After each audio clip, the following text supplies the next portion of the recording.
The film short Bartholomew's Song is a look inside the horribly monotonous life of Barth 467 and the other unlucky subjects in this sort of testing facility. The monotonies in their uniforms, the sterile rooms and surrounding environment, the daily assemblies, and the individuals themselves. It's especially prominent in the use of colors. Our textbook explains how colors can influence meaning, something that is entirely true in this short. The almost ill-green walls of the facility and the ironically sickly yet sterile green hue to the film, and the previously mentioned white uniforms all attest to this. These colors also provide a platform for contrast when the blood red color comes into play. This immensely controlled saturation demonstrates the regulation of this environment. It also screams artificiality, which is the nature of the level of this regulation. It's very Ayn Rand's anthem in the loss of individuality and the establishment of collective uniformity, working towards a goal shared not by the characters, but by the ominous voices above them. Literally, the disembodied female voice that instructs the characters echoes from a speaker looming over their heads, a take on the familiar, obvious, systematic hierarchy.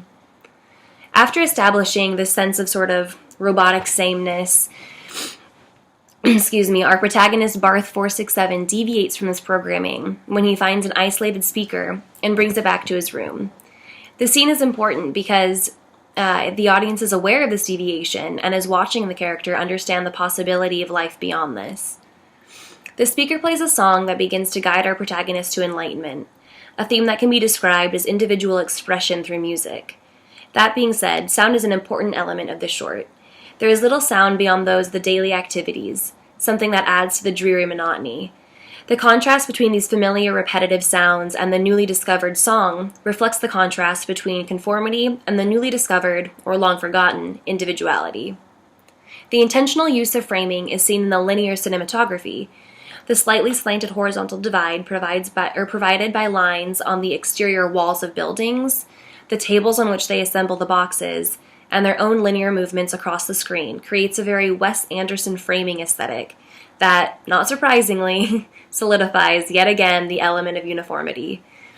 This short has an obvious simplicity to it, be it the setting in which there are bare walls aside from the speaker, or the minds of the characters. The simplicity of this short is indicative of a preference placed on the meaning over the content of the short. Part of this simplicity is a byproduct of the creative yet limited use of camera angles, relying primarily on full shots of the group, wider shots of the group movement, close-up of the speakers and the actual assembly process, and using high angles to indicate the projection of the dominant speakers. The camera movement is, well, not. The camera remains static in every scene, a method that I interpreted to emphasize the action in the shot and the meaning behind that action. These cinematic elements, color, sound, framing, and angles, guide the audience's attention to Barth's inner battle between choosing the self-perpetuating, familiar conformity and his desire to form his own identity. There's a delicate line between the two, even in our own lives, and we're left wondering which side Barth 467 ultimately chose.